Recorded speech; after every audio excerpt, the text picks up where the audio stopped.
Hello folks. You know, when Mike Hansen brought me this F-27 Evolution, which is the upgraded version of the old Stryker Q F-27, you saw me fly it. It's definitely no slow night vapor. It's extremely fast, but it was hard to see on a cloudy day, so I decided to go ahead and put lights on it to make it better to see for me. So since this plane is so fast, it is really imperative for me to keep this plane in sight and intact. So I have to use all of my 40 years of night flying experience to get it right. I absolutely have to make sure the lights can be seen from any angle and far away. Well, they call me the NightFlyer because I wrote the first articles on how to do it back in the early 80s when most people thought it was a crazy idea, as the RC magazine said. But hey, back then, if it sounded stupid but it worked, it wasn't stupid. I actually started flying RC in the dark in 1976, but I didn't write the articles on RCM, Model Builder, Model Airplane News, and Model Aviation until 8 years later, after perfecting a way to see the plane from all angles and to make the lights really more reliable. You have to remember, back then there were no cell phones, no PCs, and especially no bright LEDs. We prayed for them though. So improvising, I designed a strobe and a light setup that worked on 5-volt, number 327 bulbs, which ran off the 4.8 NiCad flight pack. I also stuck with the logical FAA color scheme, which made it very easy to see on the ground. You know, there was no way to light up the whole plane like they do today, and since real planes use this setup and they don't light up their whole plane, it was the logical way to go. We'll also publish for photos and videos of the very first RC helicopter flying in total darkness, not dusk, and we used the 5-volt bulbs with tiny chemical lights on the rotor blades. This was an American helicopter made by John Simone of American RC, and it was called a Mantis. The engine was a KMB 40. Remember, we were inventing things as we went back then, and most of the planes and helis were also nitro powered. So to keep the wing light's power draw down, I designed light extenders out of clear Lexan solid rod. Putting the light in the middle allowed it to be seen from any angle using only one bulb, like a big fiber optic. You might think that would mess up the wingtip's flight parameters, but there was no noticeable difference in the flight characteristics, but the lights were nice and bright and easily to be seen no matter what the plane's angle was. Well, our club flew way into the night and early mornings once a month on our club meeting nights. Where we flew, there were no city lights and it was all pitch dark. We never flew at dusk where you could cheat and still see the planes, but waited till it got really dark and we got our night vision. When I flew in the multi-wing nationals, I even brought a NightFlyer, and all the top flyers couldn't wait to fly my plane, and yes, I let them. No one crashed it either.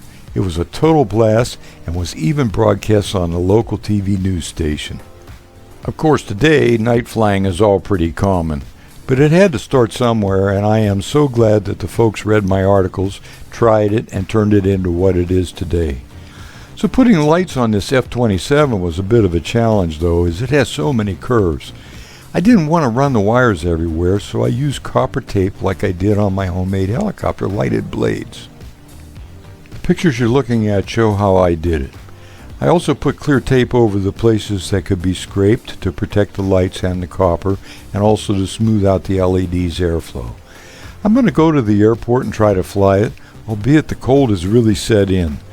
So this will either go very bad or very good.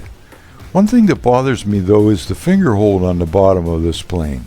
At full power it's very hard to hold, and I worry about the pusher prop hitting my hand on a launch. So for that reason I designed and built another launcher.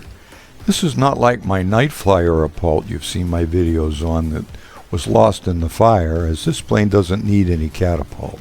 So this flight's going to be its first test also.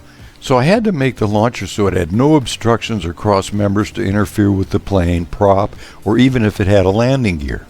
I used Adams ceramic coating to coat the rails to make it as slippery as possible and guessed at the angle. The LEDs on the plane are directional, so I did all I could to make sure you could see at least one LED when it was coming and going and in banks. So it's very cold, and I'm going to take it down to the airport where there are no trees, and hopefully all goes well. So here we go.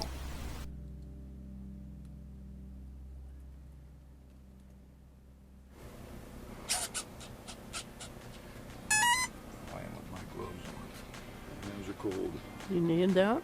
I do. You can handle the controls that way? Yeah, I hope so.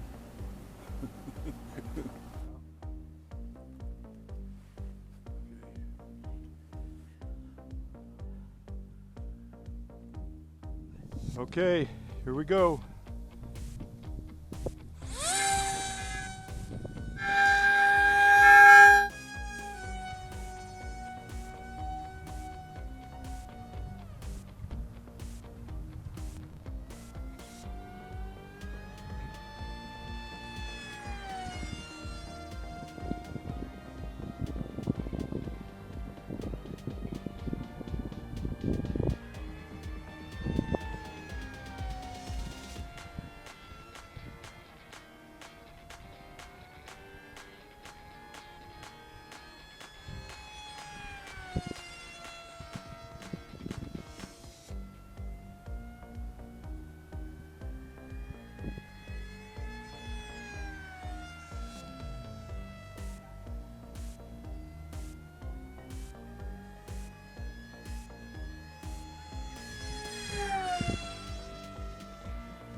Turn the lights on, please.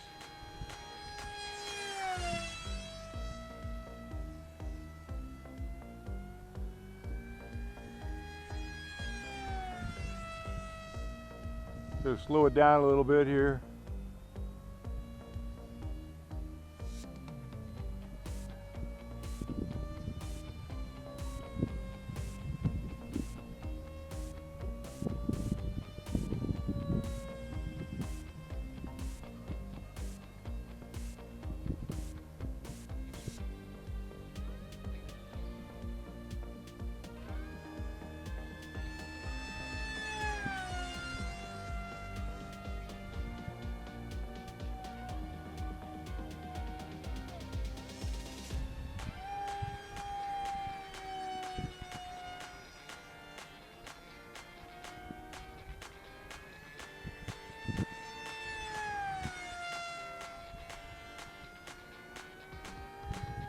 Okay, I'm going to drop it in.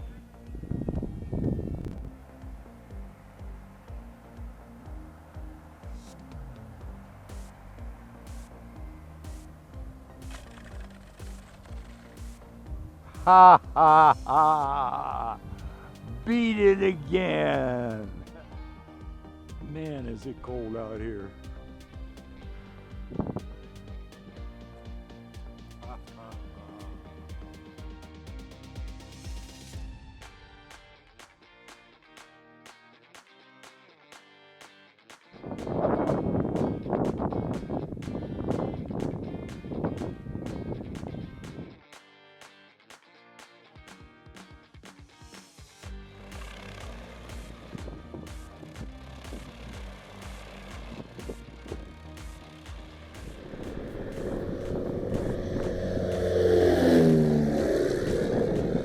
Now that is night flying, folks. You have a good night.